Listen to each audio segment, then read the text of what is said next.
So this was shot on a $1,000 camera, and this was shot on the phone. And I don't even have the latest iPhone. One of the most popular videos on my channel have been filmed on my phone. And I'm not a professional content creator. I'm not a filming guru. And I'm terrible at tech. I'm just a business owner who knows the power of content marketing. If that's not enough, my very first channel was filmed completely on my phone, but I was still able to get these views. So putting all those excuses aside, let's start with the background. The best way to find your background is to take your phone and walk around your house looking for the right location. You can come here. You can tell that if the light source, the sun or something is behind you, this does not look good. Your face is dark, you're backlit, terrible. Now moving on, I mean, this could be a good background, but it's actually a lot of mess. A good tip for filming is that the background shouldn't be that messy. It has to have some sort of a balance. Some places can have things going on, like a lamp, a plant, and to stabilize that, to balance that out, some parts shouldn't have that, but this whole setting has just too much going on, so let's look for some other place. While we are looking, we are finding this white wall, which is also not the best option. As you can tell, the whole footage is kind of flat, right? Too boring, not super professional. I think this one looks good. I mean, not bad, at least. We have some decorations and some places are empty, so it kind of balances out. What if we are moving right here? It may actually be even better.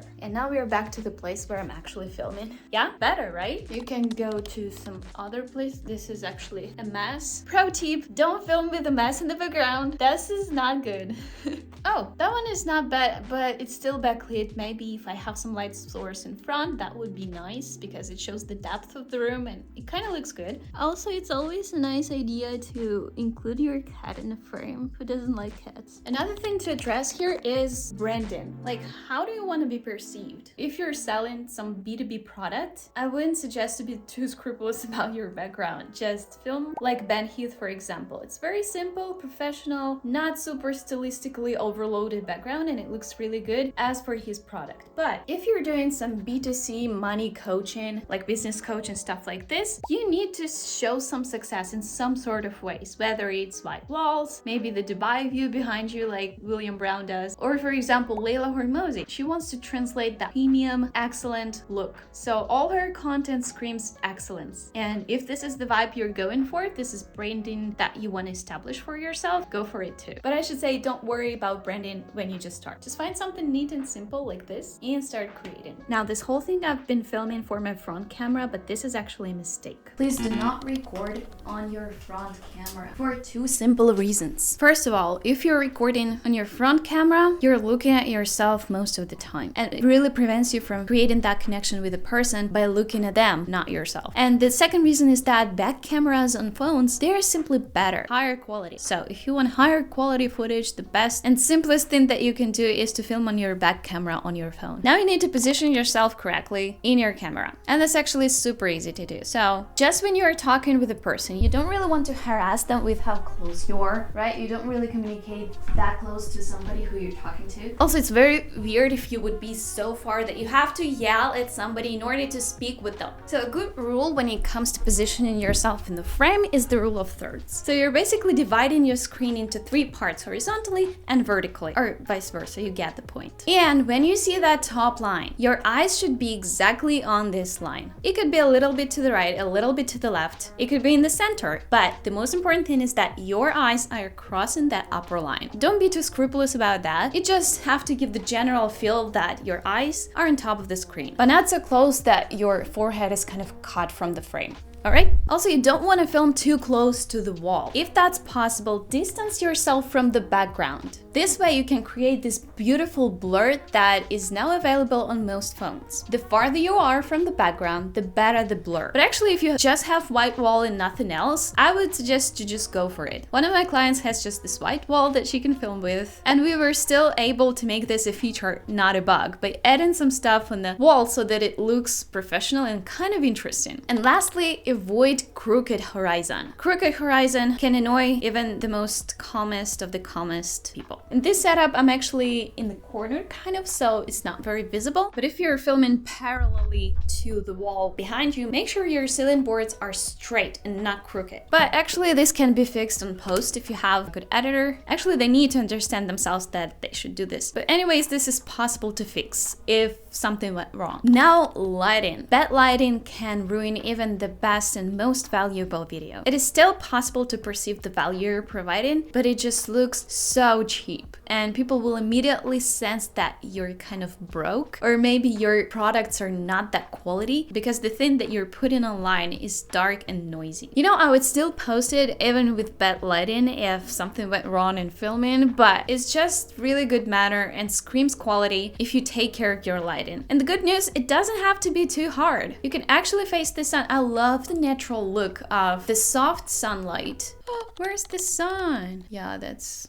like a disadvantage of filming in the sun, but I still love it. More than I like those creator-oriented lightings with, you know, contour lighting, and then we have fill-in lighting, and then we have main light and secondary, and like, oh, you get me, right? This all is so overwhelming. With the sun, I managed to do these shots. So just sit down in front of your window, as I'm doing right now. Actually, the window is right there, so it's kind of on this side, which is always a good thing to place your light source on the side, so your face is not that even and flat, but actually have some shadows. Because if the lighting comes here, it creates a little bit of a shadow here. And vice versa, if the light is right here, it creates a little bit of a shadow here. And it usually looks better than just lighting poking into your face right in front. Now, if you don't really have much sunlight or you just like filming in the evenings, the one thing that I would suggest is a softbox. Now, before I dive into this, I think you should need to understand what a soft light is and what a hard light is. So the soft light is often created with your windows. So if you're just filming in the sun, you know how harsh the sun can be. You can be overlit and it can just not look good. But if you are inside of the building and the window functions as just this filter between you and the sun, it creates this softer light. Now, soft boxes and light sources with soft boxes create a similar feel. So just to simplify that, I would literally buy a soft box with the light paired together without, you know, buying separately the light and then finding the right soft box for it. Look what I have. That's a very cheap, I think $50 soft box.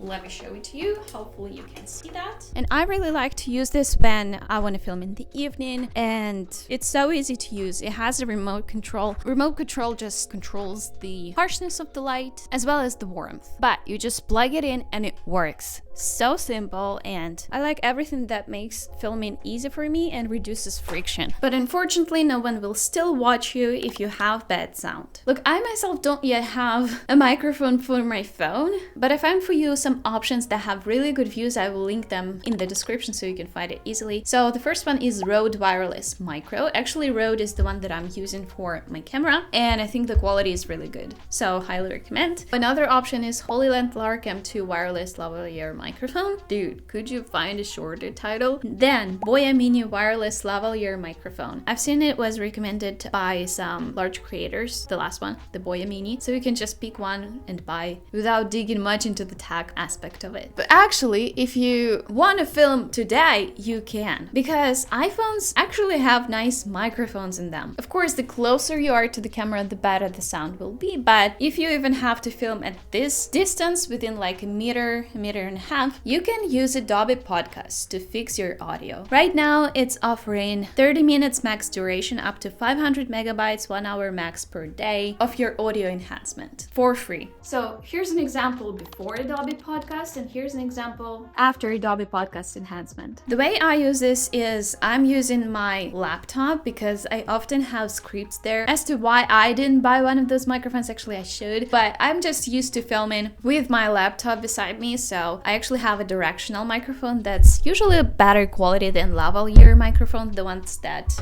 clip in right here, and I can record it directly to my laptop, which I usually do. I have like two files at the end of this. I have the file of the footage of my face and the file of my audio, and I send it all to the editor, they sync it and continue working on that. Oh my god, what's happening?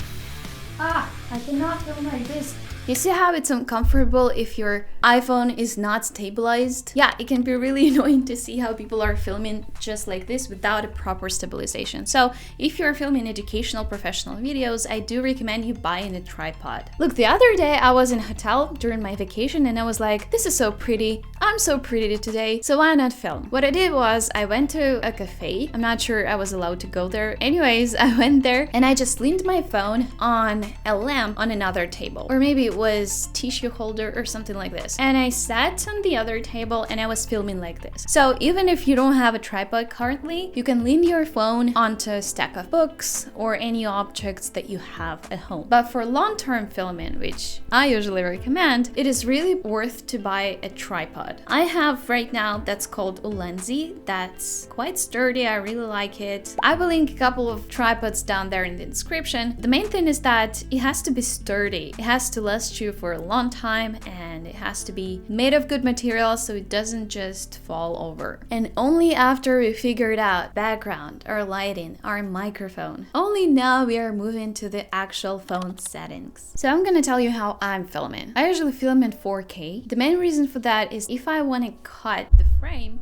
I can do this without losing the quality, but actually 1080p, which is full HD, can also work quite well, especially if you want to save some space. Because 4K videos tend to be way heavier and they can take up a lot of space. And not only that, I think not many talk about it, but it can take a long time for you to transfer the file onto your computer, to transfer the file to some Google Drive or any storage where you want to store it, to send it to the editor. And for the editor, it takes more time to download that to your computer. And fun fact, it actually takes them longer to edit it even. Then it takes them longer to render this video and takes longer to transfer this video to you. And if you go through some revision iterations, this can also take longer. I mean, it definitely adds a little bit to the quality, but just think about the trade-off. Is it worth for you to prolong the production cycle in order to level up the quality a bit? With my camera, I'm actually filming at full HD and the videos were still looking good. So just depends on your preferences. There's nothing wrong with filming in full HD versus 4K. You just choose what works for you better. As to FPS, I usually recommend choosing 30 FPS, but sometimes you can choose 25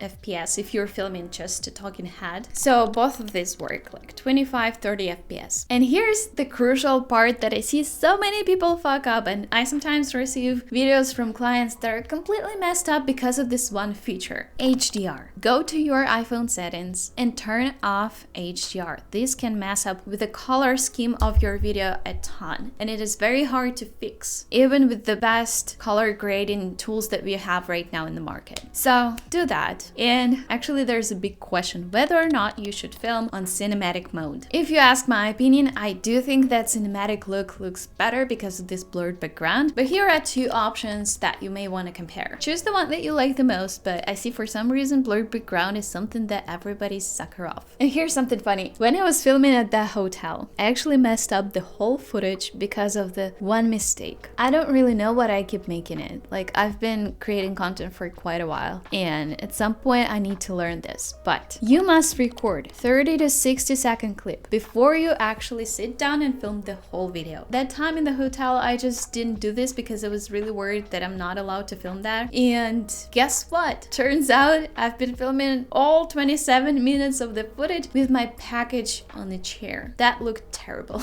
But thank God I've got a team of editors who fixed that. But anyways, just make sure that everything I've said before actually works by just filming a short clip. But look, I want you to also remember something. It is okay to post imperfect video. Like recently I was filming this video and it got me super upset. It was super messed up in terms of the footage quality because I used autofocus on my camera and it didn't focus well on the whiteboard that I was filming, which iPhone actually solves. It focuses quite well on your whiteboard if you're using not cinematic, just the usual mode. But that time I was using my camera and it messed up the whiteboard for me because it didn't focus on it. Another problem was that I had quite harsh light coming from the sun and nothing to support that on the other side so that we could fill my face with more light. So one side of my face was really dark and this imbalance was just terrible. Yeah, I'm not proud of the whole video, but I know I gave valuable information inside. And if you provide value in your videos, do not hesitate to post it even even if it's not perfect. You can fix it next time. You can make a checklist to not make the same mistake next time. But it is okay to bring value even if it's not in a perfect package. And